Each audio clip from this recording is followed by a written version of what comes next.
The time has finally come, folks. We are here for the playoffs of the Battle Hub Draft League Season 2. We have every single game recorded in one form or another, and we're going to start off with Raymon versus Stefan. Looks like a very interesting matchup here. We've got the Sun, which could help to dampen the power of Azumarill. We've also got mons like Sylveon that could kind of wall backs, but you know Raymond, they're going to have something up. Something is going to, they're going to have something prepared, is what I was going to say for that. Sylveon, for sure. Perhaps an Ironhead, we'll see. Either way, Raymond's going to lead off with Nevermore versus this Drifblim. Interesting interaction, these two flying birds. Going to go for the Thunderbolt onto the Corv and get it chipped a little bit, you know, just do a decent chunk. This Drifblim is sitting pretty. Nice shiny Drifblim as well. At this point though, you gotta wonder what exactly is Raymond's plan going into Stefan's team. We do have the Sandy Shocks though on Stefan's side, which is quite fitting. There's a lot of poetic things happening throughout Season 2 because Sandy Shocks was the champion for the kill leader of Season 1, and it's now the logo. And but now it's no longer on Raymond's team, it's on Stefan's team as we get a para onto the Drifblim, but still is able to get its move out. Goes for the Icy Wind, but because of that para, it's not going to be faster. Was actually sashed on turn 1, so that sash got broken. It's now Mystica is going to come in the Sylveon, eat up any special hit this thing wants to go for. Goes for the Roost. That does is -1. We do see the Weather Ball tech though on Sylveon, which is pretty solid. You know, if you're running Sun, Sylveon's definitely going to run that Weather Ball for those pesky Steel types. Zapdos will U-turn out into something else to try to take on this Sylveon better. Yep, there's the Nevermore. Without the Sun, they don't have to fear this thing going for a Weather Ball. Hyper Voice does absolutely nothing. And at this point, Stefan sees that he's going to need to get the Sun up if he's going to want to do some damage with his Mons. So Sun goes up, as we do see yet another Roost. And it's a good opportunity. Oh, but the Rain Dance from the Corviknight, which means that it's now going to force his Torkoal to have to switch out and come back in. Meanwhile, setting up rocks in the face of this Corv, it does force it to go for Defog, but it's not making too much in the way of momentum here, or like progress rather, for Stefan, because now he's gonna have to switch Torkoal back in either way. Goes for Defog again, but even so, now he still has a nice 100 power move. Oh, but it still does nothing to this Corviknight. Jeez. You know, I really expected. I know it's only it's neutral, but you would think that a 100 base power move powered up would do a lot more. Dougie, the Terra Captain, is going to come in here though. And now that it's trapped with Terra Steel, yep, there we go. There's the tech for the Sylveon. Terra Blast on it, and now I don't think that there's any switch-ins to Outrage or anything from Baxcalibur, or not Outrage, rather Glaive Rush. Unless, is this, I'm not sure if this Roxanne is potential Terra Fairy, I haven't seen it yet, but Sylveon is gone. As, gonna activate the Drought. Unclear, you know, if this thing is going to be, we do see the Shed Shell finally coming through. Great pep on Stefan's part to have the ability to do just this. Ring in the Torkoal, get rid of that pesky Rain, and then be able to swap out into something else that can better handle this pesky Dougie. So Raymond's going to try to switch out. Goes out into Peekaboo, knowing that he probably couldn't kill Torkoal in one hit, doesn't want to get revenged. And Drifblim comes in actually. Goes for the Aqua Jet. Pretty sure that this is unburdened on Aftermath, so it's not going to worry about that. But Radioactive, if it comes in now, the booster energy is interesting, you know, because you're already running Sun. If you wanted to put something else on, that would be good. So the booster energy is a little bit redundant, unless, of course, they're unable to get the Sun up at some point and they want to have it as like a booster rocket, you know, like after the initial first stage, then those engage. We do see the Conberry on the Peekaboo, meaning that with the next one will kill though. So Liquidation, because of the Sun, was not able to pick up the kill on the Radioactive Sandy Shocks. And now instead, I'm looking at this. There's no switch-ins to this Thunderbolt apart from like Excalibur. This will still do a pretty decent chunk. Yep, there we go. Now we've got Power Gem on here, just in case they want to cover that switch. Yep, stay in. And Sandy Shocks has base 101 speed, so just barely outspeed. Actually, here goes the booster rockets. The speed is now activated once again. Yeah, so no matter what, this this Sandy Shocks outsped that Zapdos because of the photosynthesis boost from before. With Zapdos gone though, I'm trying to figure out what this opens up. There's the Power Gem, but it's not going to matter with the Ice Shard. Didn't have a whole lot of switch-ins. I'm not sure what they want to do. They're going to go out into the Forkle, which could be trouble. It's not able to get it off right. Has Earth Power. Obviously you don't want to boost this thing's attack with a Flamethrower, but just this Earth Power is not going to do a lot. And yeah, that's going to get 2 KO'd. And this Excalibur is just chilling there like nothing's happening. So you got it Sheds, but you gotta wonder, what is the tech after? What are they gonna do? Because at this point, they're just down to Roaring Moon and Sylveon. I don't think that they've Tariff yet. They do have the speed heightened. I'm certain that it can live an Ice Shard, and Raymon knows that too. So they're gonna switch out into Nevermore, who's decently chipped. Can we get a 2 at KO on this thing? Goes for knockoff, immediately kills. There we go. So with that, the Corviknight is gone, but Raymon still has a lot of mods. They still got the Azu, Azelf, Dougie, and Bax. Then comes Peekaboo. Do you have something that can... This is a choice banded, if I'm not mistaken, so... its item was already gone, so you can't really switch anything in. And now at this point, all you have left is Roxanne with a Terra Electric, which, you know, will help you be able to take out this... is Azu, but they're going to go for Relic Song first. Trying to maybe hope that there's that 20% chance to put something to sleep and that they can take him out. But odds are that's probably not going to happen. We'll see what Meloetta wants to do. Goes for the Aqua Jet. So this actually works great. So, and that, the Relic Song still killed actually. You know, it is stab, so I guess that makes sense. It's a stab move. Azu was in range, so I guess I just underestimated how much Relic Song would do there. But they are Terra Electric, they are boosted up now. It just depends on how much damage this can put out. It's only 75 base power, not going to be enough to take out this Azelf, but the Azelf can't take it out either. But unfortunately, because of the Life Orb, I believe this is going to die to that Life Orb damage, and that's going to be it for Stefan in the Battle Hub Draft League playoffs. So, GG's to Raymon and Stefan, and we'll move on to the next round. Alright, so now we're here with DaBest versus Icy Dude in the next round of the quarterfinals. So, looking at DaBest team, we've got, of course, you gotta have the Sneasler and the Gliscor. A lot of fan favorites like Delphox and Florges, but then we've also got this this nice little Paldean Tauros. I don't think we've seen as much of it as the others.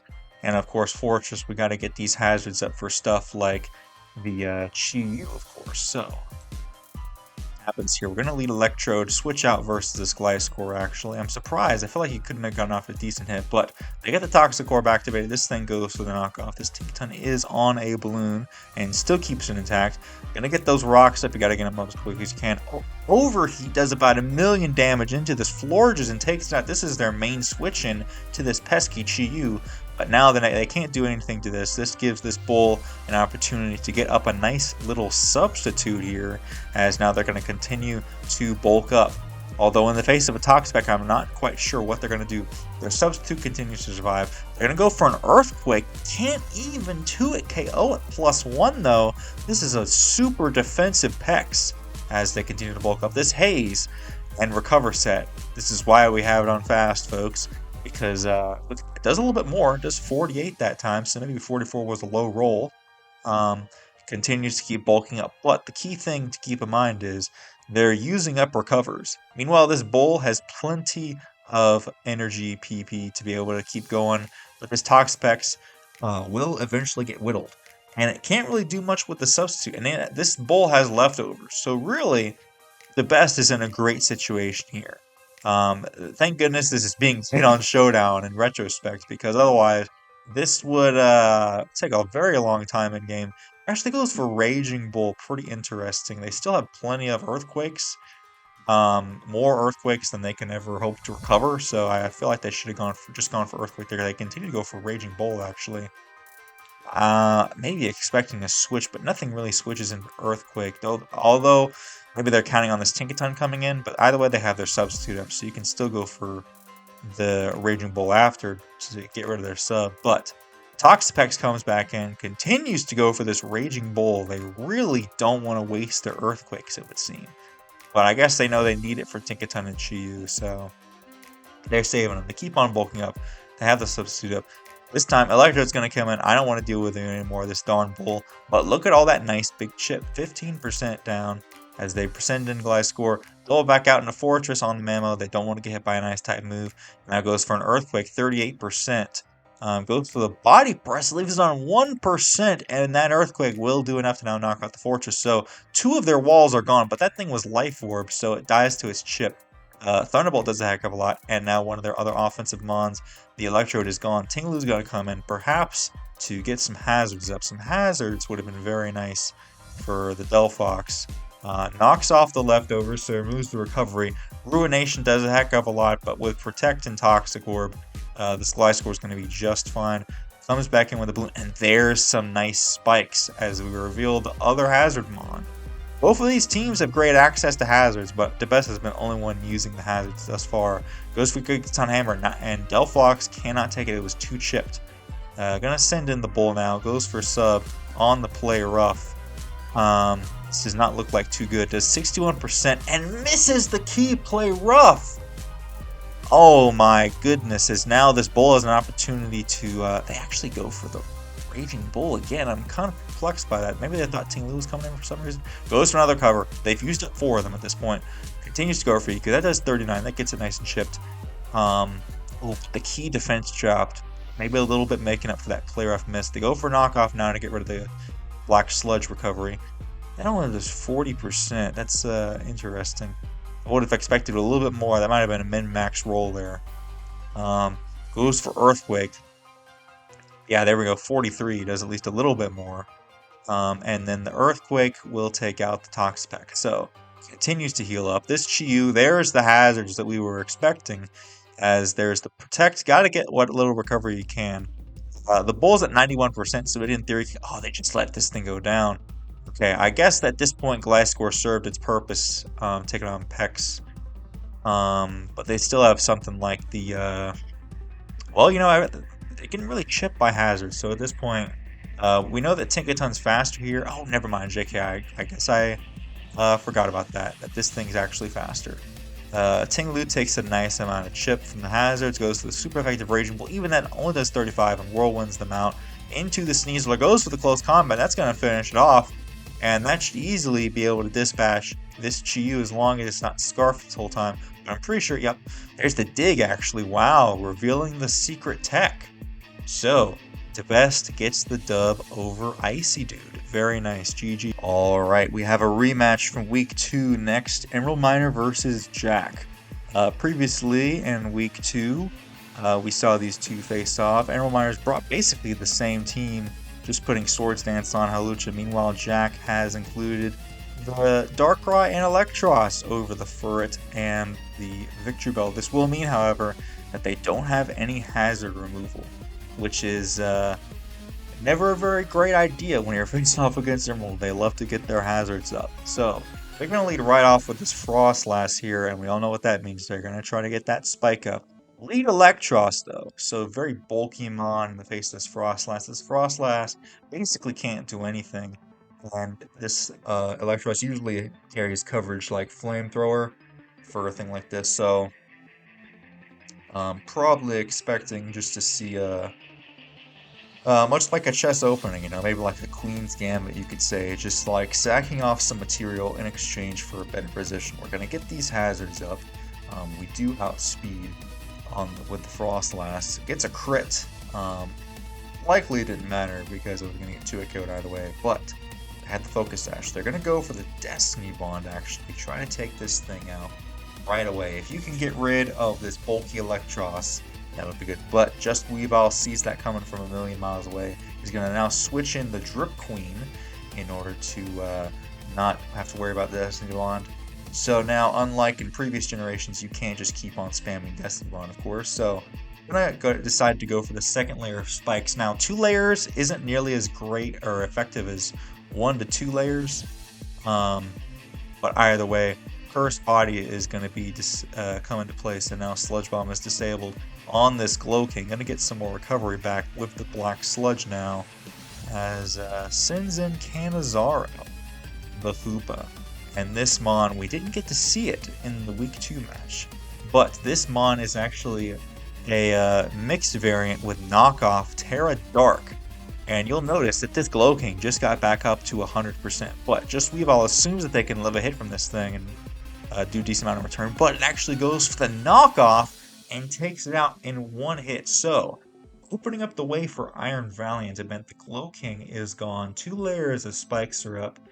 Of course, the Frost Lass is gone, but that was mainly just, standard suicide lead. In comes the the Great Stripe, the Landorus. Gets an Intimidate off.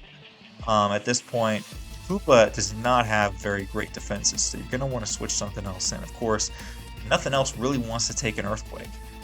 The best they can do is try to sack off this Pincursion.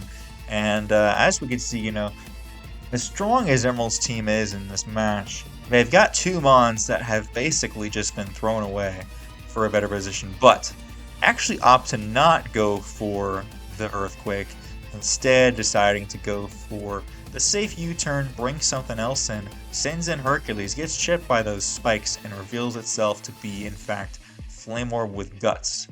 And so Emerald's going to decide to, once again, the Memento, 2 of these Pokemon are basically dedicated to die, which is a little bit risky, but when you've got Mons like Iron Valley and Hawlucha, those are very strong, fast Pokemon, so it might make it worth it, but he still has to deal with the Lando and the Electros in the back, 2 bulky Mons that he has yet to break through.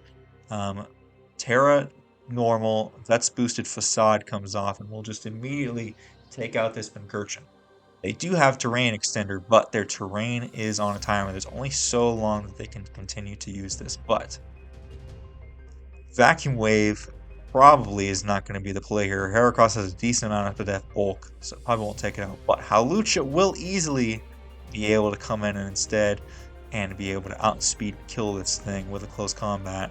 Now, whether or not they want to switch to Landorus could be a threatening play, because then they will have wasted their Unburden. But they get 50-50 right. Could have potentially switched out into Landorus there and been bad. You might have wanted to SD, but just goes for the safe play, attacks what's in front of him, and takes out the threat in Heracross. One of the bigger attackers on the Weavile's team over there. Could have been pretty scary with a potential Trailblaze.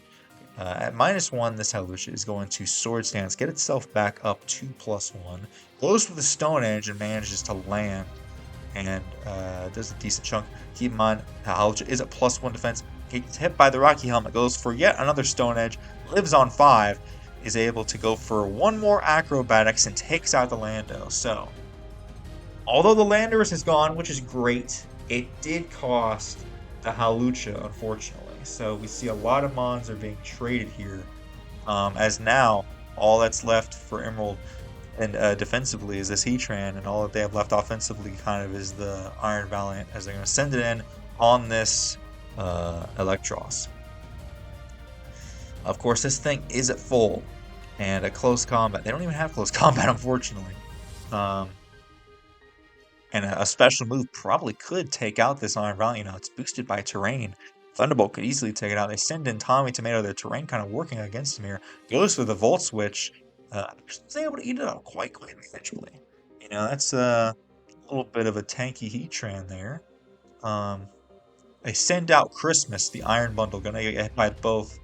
2 layers of Stealth Rocks. Sorry, Stealth Rocks have not gone up yet. But they do have the tech in Power Gym. They go for the Hydro Pump because of the Pasha Berry. They're going to be able to live this quite handily.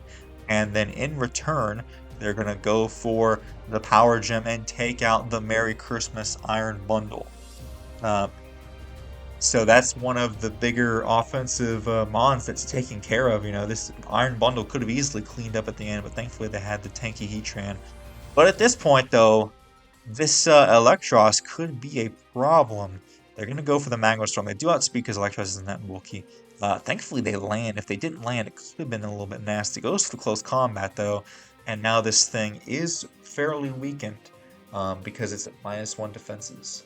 So, at this point, they just have to get past this weakened Eel and the Darkrai, and that will bring them into the playoffs. Now, because this Heatran was able to outspeed the Eel, kind of implies that the Hoopa will likely also outspeed it. So, based on that Magma Storm as well, it appears to be Assault Vest. So, perhaps potential knockoff Terra Dark could be the thing to finish it off. And if it doesn't, at the very least, it will weaken it for the Iron Valley, whose terrain is run out, by the way. So, goes to the knockoff. As now, yep, there goes the Assault Vest. And at this point, all that's left is this Darkrai. But because the Hoopa is Terra Dark, gonna get hit by those spikes yet again, this Darkrai can't really do much to it, you know? It would have to land a Focus Blast, which it doesn't go for. It goes for the Ice Beam, is able to eat it up, goes for the Drain Punch in return, and is able to get all of that health back. And now at this point, more turn, and it is going to be trying to get that potential freeze, but doesn't get it. Going to be lights out for the Wolverhampton Weaviles. That's GG's to Emerald and just Weavile. Alright, now we have another very exciting match. We have Biradu versus Brandon. We see that we have the Barraskewda and the Braviary. Don't seem to have the Pelipper, though. But of course, when you're facing off against an Urshifu Rapid, might not be the best idea to give your opponent a free boost to their already busted Surging Strikes move, as well as Aqua Jet. So, instead, you know, Barraskewda is fairly fast. They probably figure it outspeeds everything naturally anyways. Why have to risk running the rain if I can already kind of wall break? You know, it's already fairly strong. You know, if you can get up hazards with a potential Mixerdo, seems to be running down to the wire trying to pick their mons though. Meanwhile, Brandon has some very good mons as well. We've got the Crest that could potentially set up. The Bisharp could put in some work if it SD's up. We're going to see the lead Scizor versus a Cinderace. Not the best lead here, but could they potentially be baiting a move to then send in the Mixture? Though Pyro Ball doesn't make contact, so they're not going to get hurt by the Rocky Helmet. Don't get a burn, thankfully, but can we see some hazard potentially? We do see the Stealth Rocks. They have Poison Jab for the Gardevoir. That could potentially want to come in, or like a Terra Fairy or something on the Bisharp or Crest. So, do we see the Stealth Rocks? We do. Goes for the Will-O-Wisp. Of course, Stealth Rocks, we'll see whether or not this is a Court Change Cinderace or not. If it is, then you can just opt to go for Stealth Rocks again, get them guaranteed up on their side. This Garchomp being burnt does suck a lot. Kind of limits its damage output. Going to go for the Earthquake. Will we see? Yup, there's the Court Change. Pins it in and also changes it to normal type. So this Earthquake is not going to do a lot. If I had to guess 25 to 30%, yep, there we go. So now at this point, yep, go for the rocks again. Get them up on their side. Although they don't even have a Noivern. I'm trying to find out, you know, what the Stealth Rocks are really going to do. This Clodsire, Bisharp, all resist. The Crest could be heavy duty boots, so I don't know, the Crest, the Cinderace could be heavy duty boots, so it might not even be affected. So far, Brandon has found themselves in a very great position here. They've got their Gardevoir in there, asserting offensive pressure on Biradu, who's forced to now switch out into Scizor. Gonna take some little rocks that they set up in Court Change. This is a decent chunk, you know, that I can't tell if that's choice specs or if that's just the raw power of Gardevoir. Probably not going to want to stay in here, so safe U-turn, keep up momentum, get Biradu back in this game. Let's find out. Yep, it is heavy duty boots, but it does get quite weakened. So now at this point, both of these players are going to have to deal with Stealth Rocks. The Iron Moth is boots, but the Chile is not, unfortunately. Kachow, we of course can outspeed naturally, but getting hurt by those Stealth Rocks and Life Orb isn't going to be easy. Though, this thing is Glass Cannon. You don't necessarily need HP.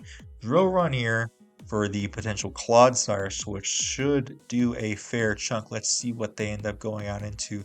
Indeed, we do catch the Clodsire. Gonna get shipped by those Stealth Rocks. How much does it? Oh, the miss! Oh, somehow, you see that pause? And it's like, that is rough. Missing the drill run. Are they going to try to go forward again, or are they going to try to switch out? We do see the Lettuce, which has the Ruination. Could try to stall out some recovers on this Clodsire, but you definitely don't want to get toxic on your Wilchian either, though.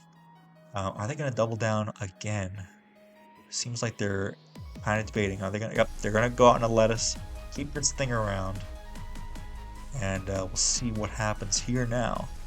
Get those Stealth Rocks as actually doubles on it. Yep, there's the crest. They didn't want to go for it again. So, Biradu remains in a decent position. You can easily try to taunt this thing, and they do outspeed, so they're not going to let this thing calm mind up. No, sir. No Thunder Waves or anything. The fact that it's Thunder Wave, though, shows Biradu that this is some type of support set. So if they can start getting some Leech Seeds going, that could be pretty cool. Then start spamming Ruinations, get whatever wants to come in down to 50%, get those things chipped.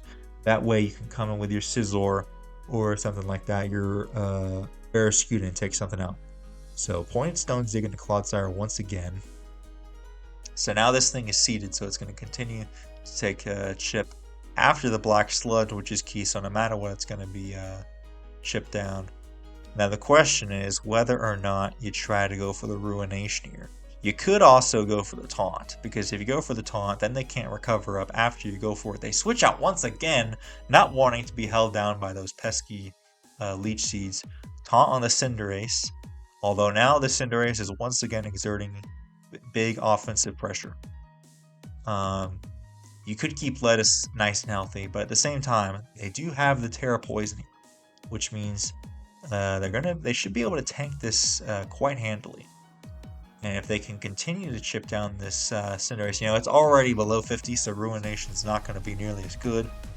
We could even see a potential U-turn. They go for the Power Ball, though. Still does a good chunk, though. And they missed the Leech Seed! Oh my goodness!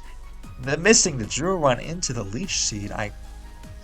You gotta feel it for Biradu in this moment.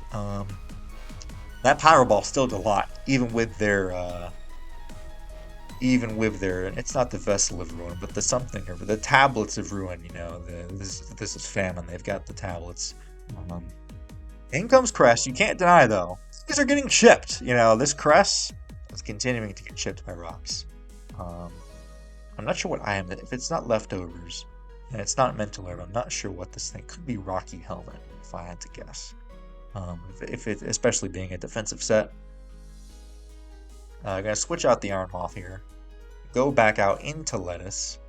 And take some, even more rocks. But at least they have leftovers to recover. Goes for Psyshock. This is going to be super effective. Oh, that does a lot. Oh, that does a lot.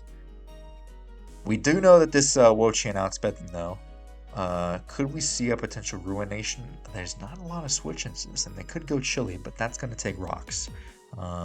You could go for the Ruination. Try to at least get this thing chipped down. Maybe come in with Barraskewda and be able to revenge kill it. That's about 40%.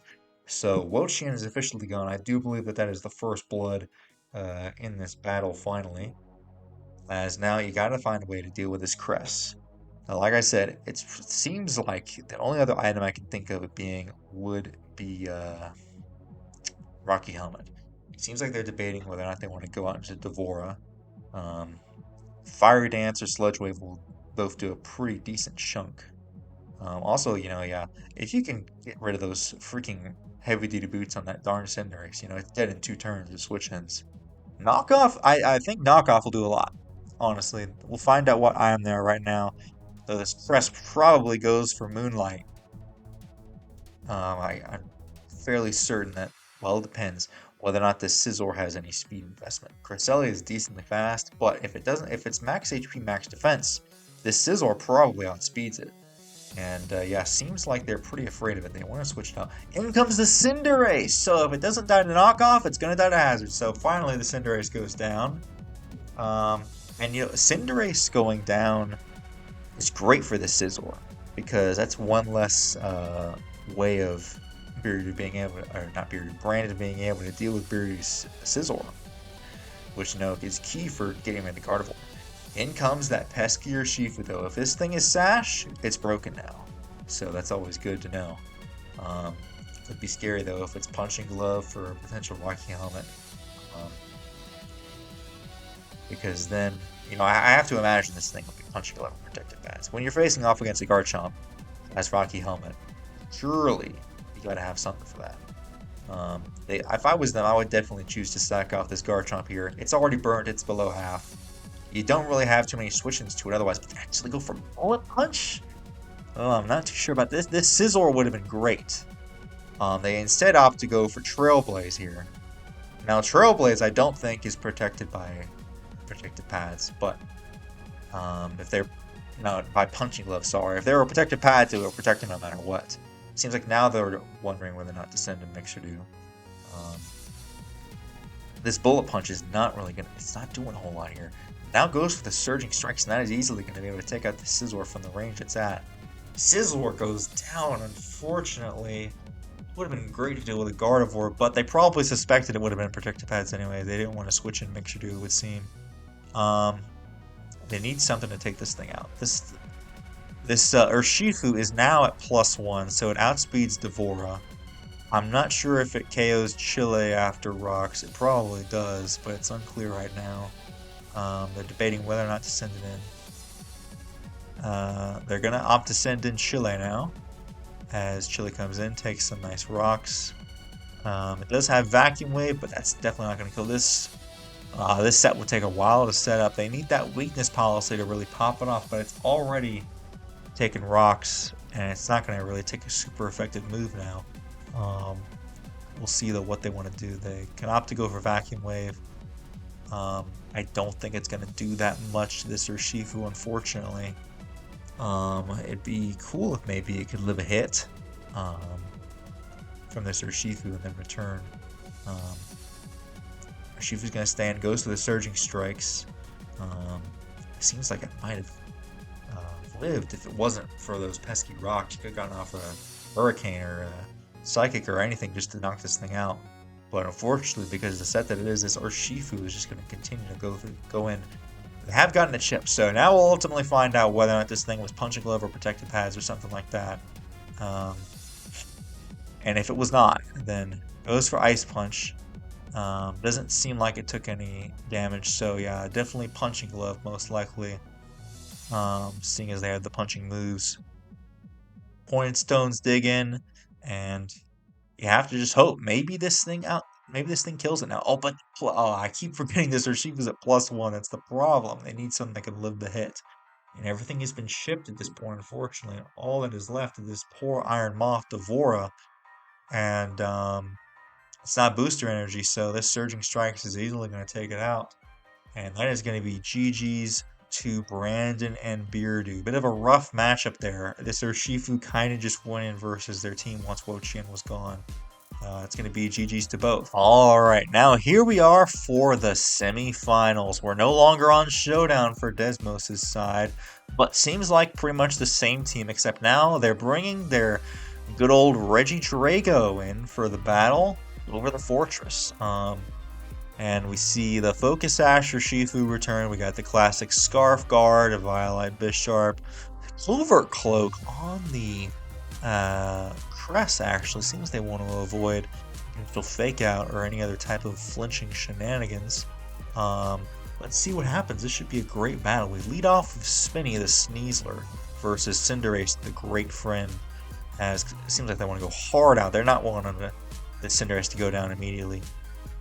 Noivern comes in for potential CC, goes for the Silk Scarf, actually, as reveals the fake out, indeed. So at least they know that their Caress isn't going to get faked out. Gliscor comes in, on a hurricane and misses, actually. Oh my. That's a big miss.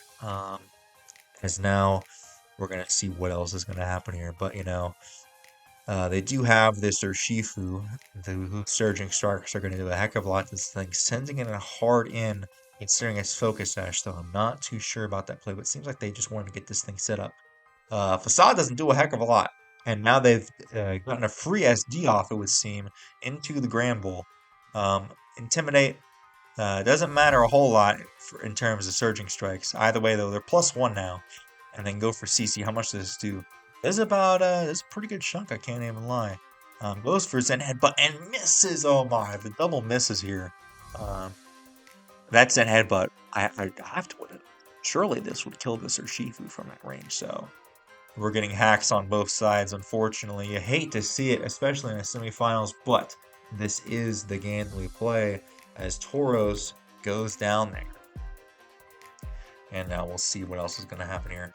Urshifu still at +1, still looking good. Dracia Soul comes in, definitely screaming some type of Grass Terra, as Noivern is going to come in and try to take that.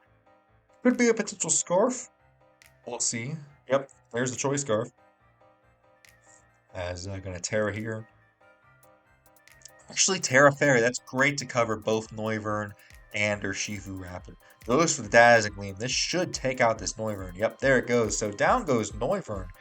Great prep on the best part. Fairy goes pretty solid into a lot of their attackers. So it's a good play. Cinderace now comes in. And at this point, they know that they're going to be locked into that Fairy type move. They're going to go and switch out instead into Mark Soul, the Gliscor here. Goes for the U-turn to get some momentum. Just a decent amount of chip. Because I believe, yeah, this is a banded Cinderace. So, with Libero and everything, it does a heck of a lot. Gonna get some Poison Heal back. Although now Urshifu is back in. We'll see how much the Surging Strikes wants to do something. Continue to get chip on stuff. Would like to see some hazards go up at some point, but gonna dig into this Regidrago, so at least its Dragon energies will not be at full power. You never want that. To just have a Regidrago chilling in the back. Unless it's Choice Scarf, it's gonna get outsped and CC'd. They're gonna instead opt to switch back out into the Sneasler actually on a CC. Takes a good chunk, goes down to about 50, which is pretty solid. Aqua Jet's here actually. I'm not sure, is that gonna kill? No, it's not. It goes to the Dire Claw, and that almost kills. Puts it to sleep, though. So there we go. A little bit of justice for the Zen Headbutt miss for the best. As now this Urshifu is asleep, and now it's gone. So you'll love to see it. So the Sneasler taking out the Urshifu.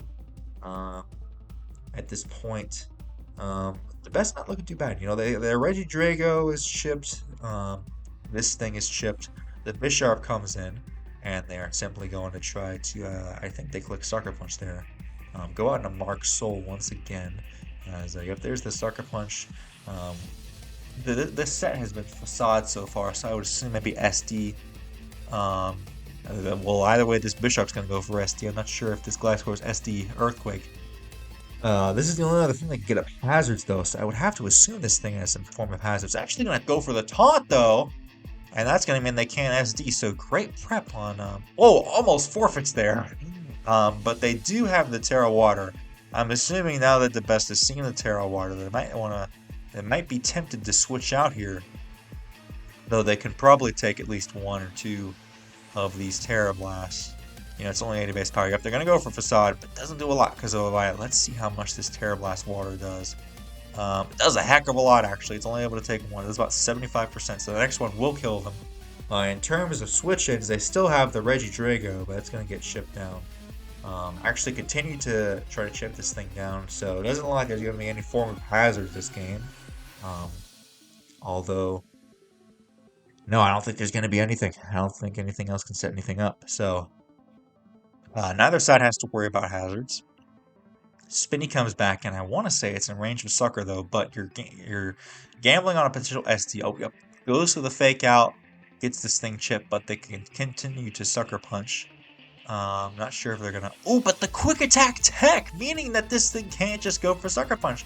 That's why That must have been why DaBest was willing to continue to just get this thing chipped, as long as you keep chipping this thing up. But you see, they thought they might go for the change up, but indeed, usually on that second turn, sometimes they try to change it up. But seems like Brandon was inclined to just keep on going for it. So Sneasler goes down as this Bisharp is still in. They need to deal with it in some way. I'm sure. Looks like Void Termina comes out. Not sure if this thing's Scarf, but they're going to keep on Sucker Punching. They're able to hang on. Goes to the Dragon Claw, and that is going to take out, revealing it to be a physical Regidrago. Bisharp is finally gone, as now it all is down. Well, they still got 3 Pokemon at full health, though. Meanwhile, we have Florges, a weakened Regidrago, and a Delphox. Traces the Dragon's Maw, and can now opt to go for the Moonblast here. Sends out Sectonia, as let's see how much this does. Goes to the Moonblast. Does a good chunk, but Florges is a Spadef Wall. And let's see if they want to opt to do something like Calm Mind here and try to outlast this Gardevoir. Get set up here in the face. They're actually going to opt to switch out, though. I'm not sure about that. You could have taken a couple more Moonblasts. They're going to send in the Delphox, who's now going to take a massive amount of chip for no reason. See, they're doubling back out. This is like when you, in chess, I've been getting back into chess recently, when you advance the bishop too far, and then you have to switch it back, pull it back anyways. You're just giving your opponent time to continue to just keep spamming Moonblast here. They got the crit, hits them in range of one more, and now Florges has died, and they probably could have gotten off a few more hits, died, then gone out into Delphox safely, and then taken care of this Gardevoir. Instead, this Gardevoir just continues to go for it. We actually find out that it's Regidrago's Scarf and goes for Explosion, though, and takes it out. But at what cost? Because now all that's left is the Delphox. And they've still got a Cresselia. I don't think that there's a world where a Delphox below half is going to be able to take out a Crest, but we'll see. As Crest comes in now, and is instead going to opt to go for goes for the Trick, though, so hang on. The damage output on this Crest probably isn't too much. They get the Clover Cloak to go for the Psychic, though. And then, but that's going to do enough. And now they're Choice Scarf, so they still outspeed, though. Goes to the Dazzling Gleam, but now at this point it is over, as the Psychic will now take out the Delphox, and that's going to be GG's to Brandon and Icy Dude, as Brandon moves on to the finals. Alright, so now we have an epic rematch from Season 1, the Season 1 finals. Emerald versus Raymon. We've both got some very strong offensive mons like Baxcalibur and Azumarill, but then Emerald side also has the Toxtricity and the Iron Valiant with the Halucha and the Ogerpon. As many offensive mons as they could stack onto this team would seem. We've got the Shed Shell Toxtricity for that pesky Doug trio. Be interested to see what it can do. And Raymon's side, of course, there's a lot of strong threats, like we said. But then, of course, we've got the Zapdos and the Core for a defensive backbone. Emerald's defensive backbone is almost non-existent. It's like Pincurchin and a Sash Frostlass that can take hits, but even then, not really meant to take hits. Maybe the Ogerpon, but not really. Subzilla comes in, as now they are going to try to get up these spikes once again, just like their quarterfinals match.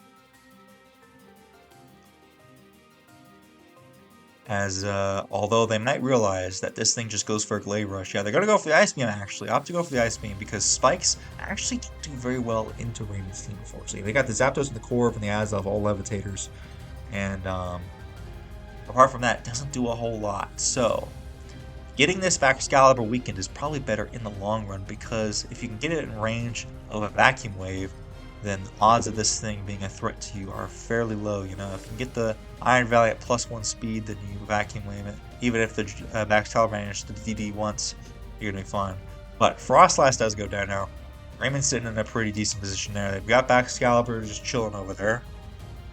Notice they went for the Glaive Rush. That means that Ice Shard did extra damage there that turn.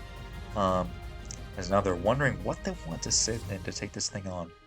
They're going to just try to scare it out with the Iron Valiant, threaten them out, and force them to go out into something else. The thing is, they seem to be really wanting to go for this Vacuum Wave, even though they naturally outspeed them. I think that's a bit of a misplay there. Definitely could have just gone for something to get some more damage off. Like, in comes Peekaboo, who is going to take absolutely nothing from this vacuum wave. And the fact that it took extra nothing from a Life Orb vacuum wave is probably indicative of this being Assault Vest, which makes sense, you know, for the Toxtricity.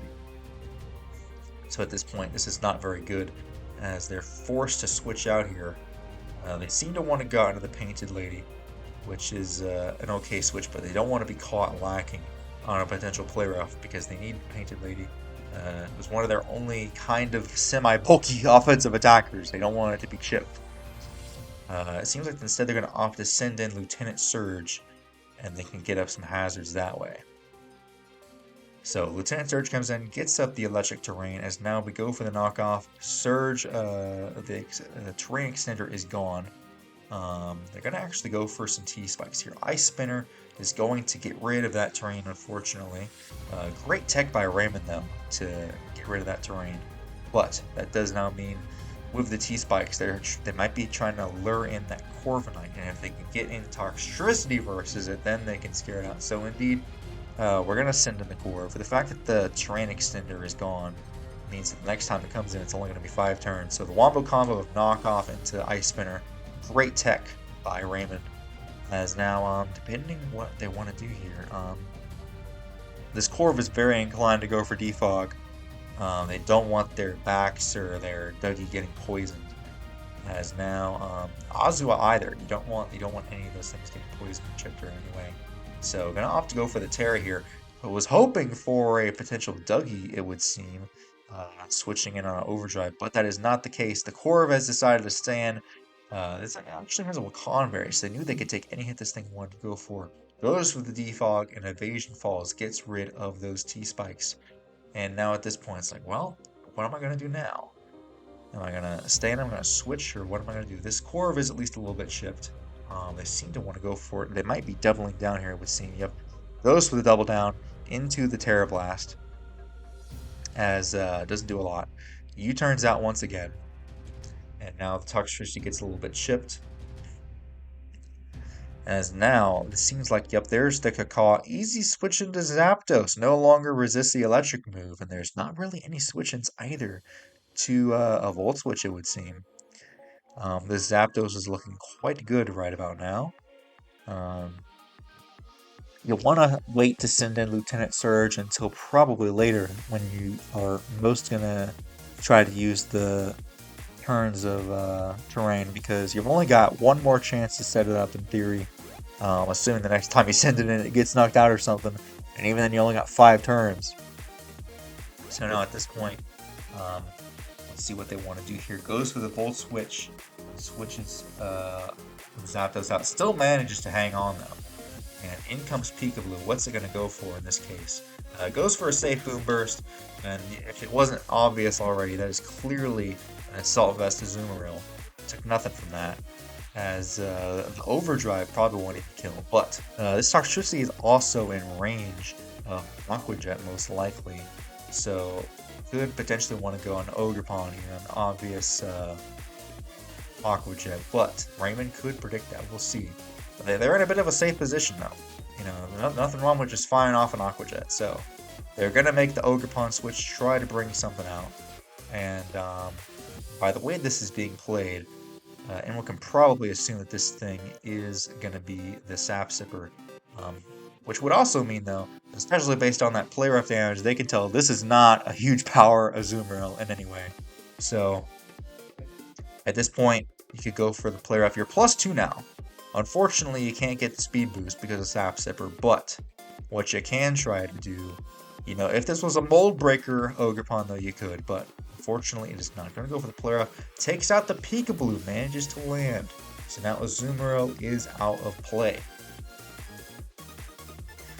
Sitting with a +2 Ogerpon, though at this point, I believe it outspeeds everything except for the Dugtrio, and in indeed comes the Dugtrio. And now at this point, going to try to go for a Trailblaze, see if they can get that speed boost, but because of the open Terra, it is going to be Terra Poison actually, and this Terra Poison, Terra Blast should be able to take out this Ogerpon. This is from full, by the way, and oh, never mind, it's not full. Got a little bit chipped, so that's going to take it out from there. As now, going to send in the Big Gurchin.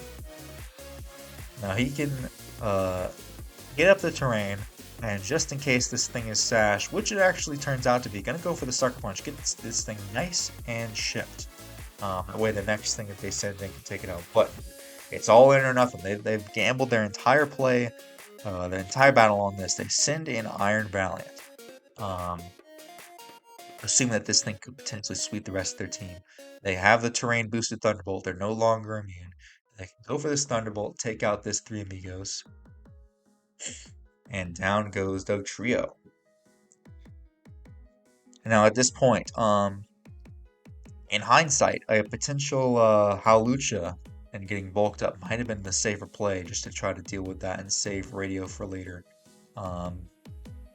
Although, either way, this Azelf is going to be Sash, so either way, it's either going to be the Hawlucha or the Iron Valiant that goes down first, and Moonblast goes in, doesn't do enough, it's still a Sash either way, so Iron Valiant now goes down. As now, the only really way that you could have beaten this Azelf from this position is if you had, let's say, a either Stealth Rocks up, or you had nice and powerful, what's it called, dual Wing Beat. And if you bulked up a bunch of times, then you could potentially do something there. But even then, we don't have it. We have Acrobatics here from Emerald. So at this point, Raymon's in a pretty good position. They've still got their Excalibur. Well, their Excalibur and their Corv are all weakened. Zapdos is still at full, and there's no rocks. So the only way that this thing can come in is if it lands the Stone Edge and crits. And it does not crit, unfortunately. A crit probably would have killed from there, but does not get it. And now Hawlucha instead goes down, and the electric terrain is indeed gone. All they have left is Toxtricity, who is going to be outsped by this Zapdos, as we already saw. And that is going to be GG's to Raymon and Emeraldminer, as Emerald after this play will be eliminated, and Raymon will advance to the finals of Season 2. So we're going to be in the finals for the second time. So we'll see you guys in the final battle. Alright folks, we have finally made it. The finals of the Battle Hub Draft League Season 2. 8 weeks and 3 rounds of playoffs have all led to this. And now here we are. We've got Brandon's side, which has their standards. You know, you got the Scarf Guard, Violet Bishop, you got the Noivern. Basically the same team kind of. But then also on Raymond's side, we've got all 5 of the same mons. But then of course we have the Dracloak over, I believe, the Corv? Yeah, no Corv this week. So, as we've got the lead Gardevoir actually versus the Peekaboo. Could be a little scary if this Azumarill is banded. Hard to tell if that's AV or not. It could be, but either way, huge power. No need to run Sap Sipper like versus Emerald.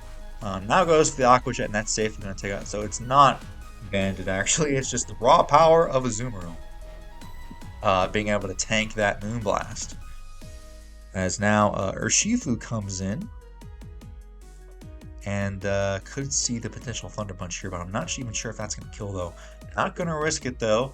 Raymon's going to play it safe. Send in Moonlight the Dracloak to tank on any hits from this. Yep, Thunder Punch is disabled.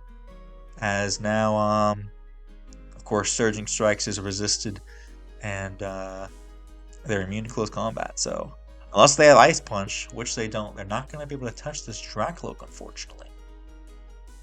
So they're trying to figure out what to send in here exactly. They're going to send in Noivern. Bit of a risky play though, because of course, Dracloak might not be as strong, but it's still decently strong. Has a Violet, so it can tank the hits.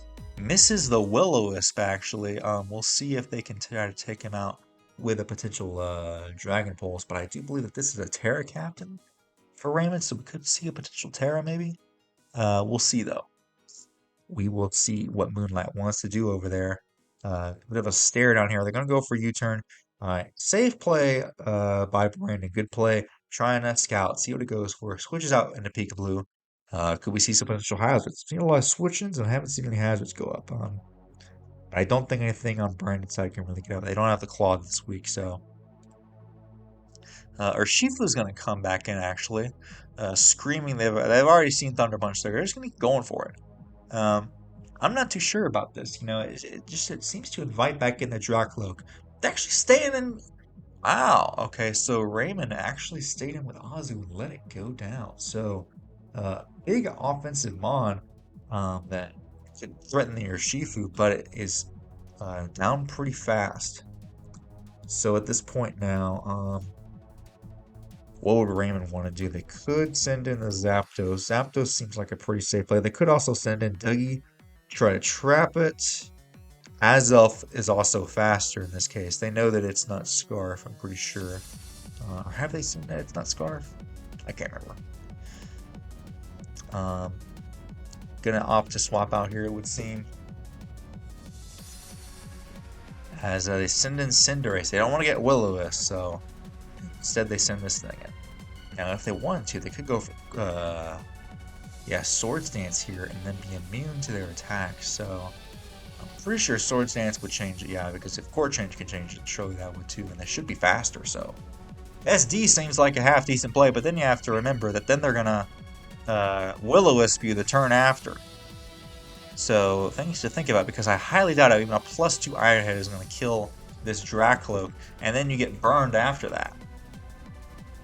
So, maybe while we're waiting, I should go let my cat out. Unfortunately, it seems that it wants to really go out here. They're really debating whether they want to go the Swords Dance or not. They're going to go through with it, become a normal type, and that will mean that they're immune to the Phantom Force. But on the next turn, I'm thinking they're going to go for Iron Head, and it's not going to kill them. They're going to get Will-O-Wisp. We'll see if that comes to fruition. Indeed, goes for the Iron Head. It doesn't do enough, as actually goes for a Flex. So, trying to go for the long-term game. Alright, well, then Dracloak is going to go down. But Reflect is going to be up for a while. We've already seen it's a Violet. That's now, I believe, 2 turns of Reflect on. So if they can just try to waste these turns out, then Brandon could be in a pretty decent position here. As Dracloak, another Mon gone. But they've still got Vax, Zapdos, Azelf, Dougie, just showing all big threats for Raymond.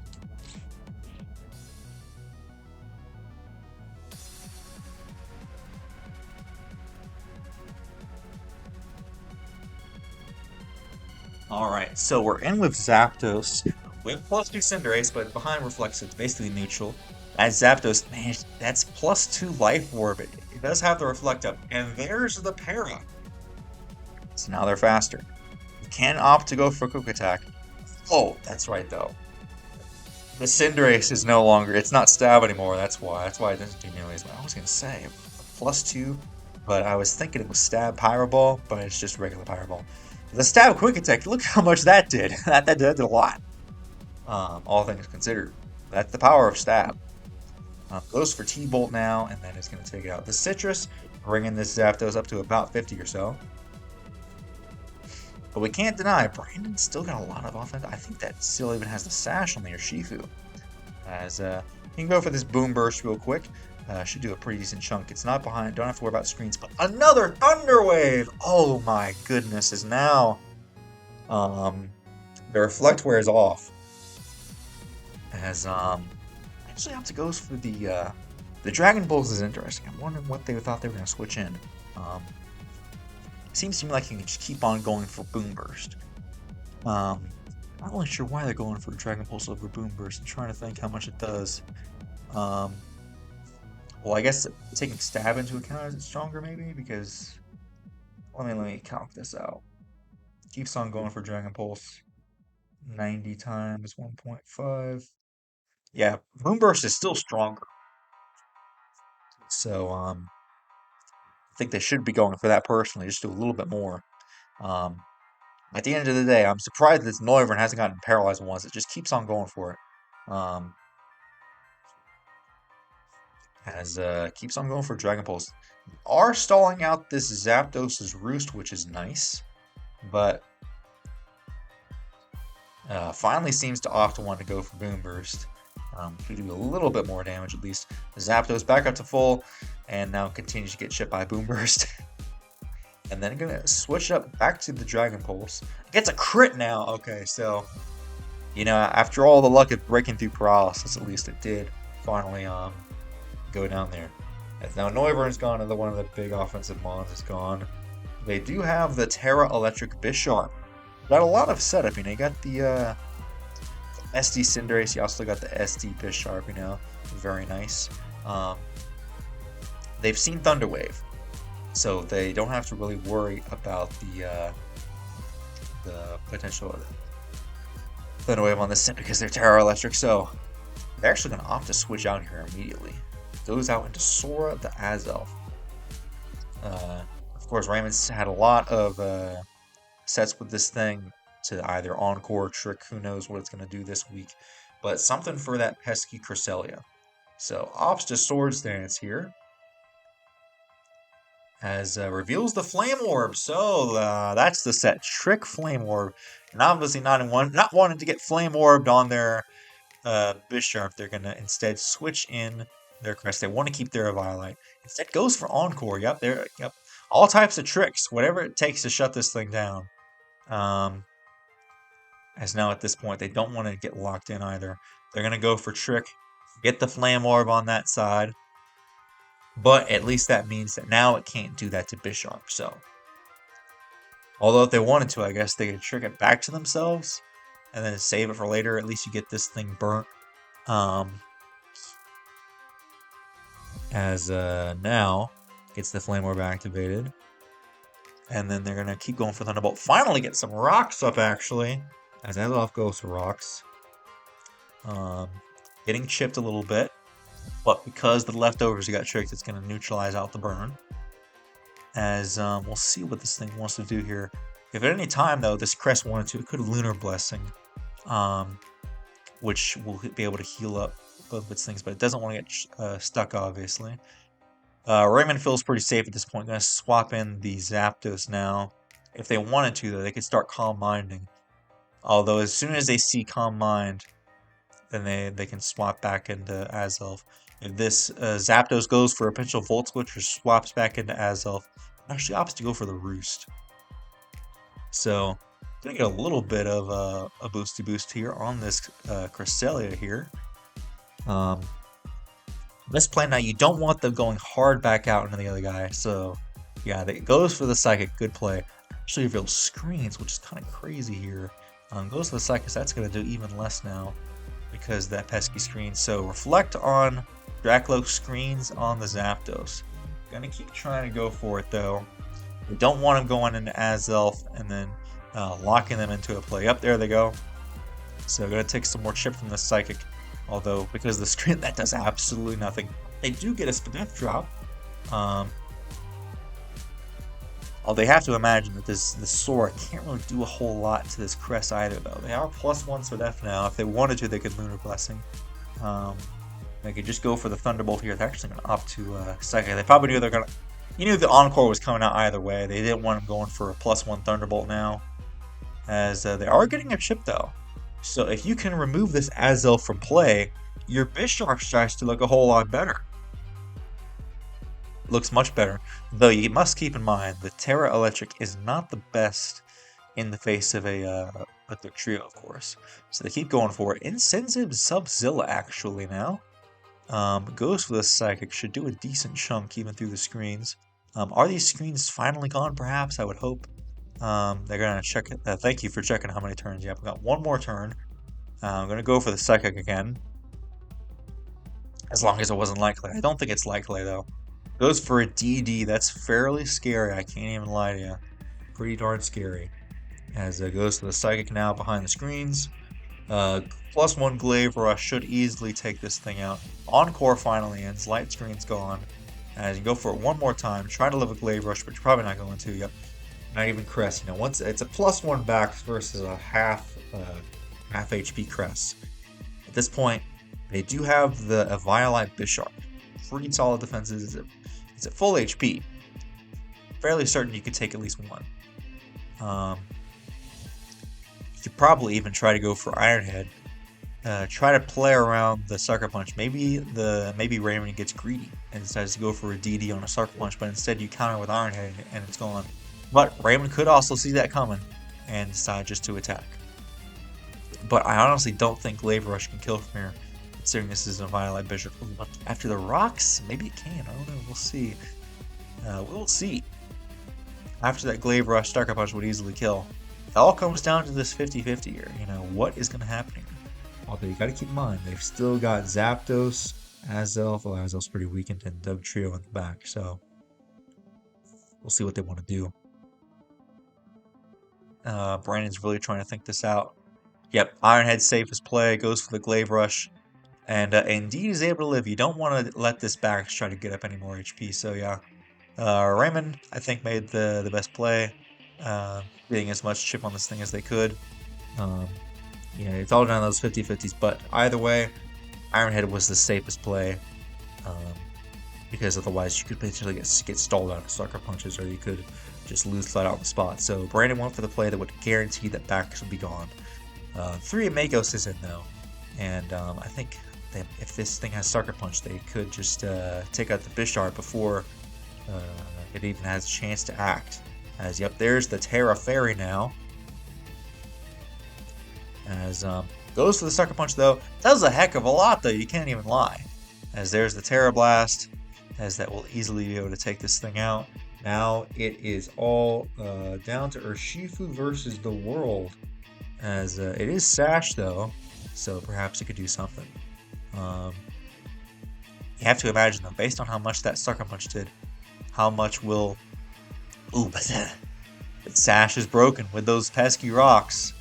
Those darn rocks that Azelf set up are really going to come in here, as now you have to wonder what is it going to go for.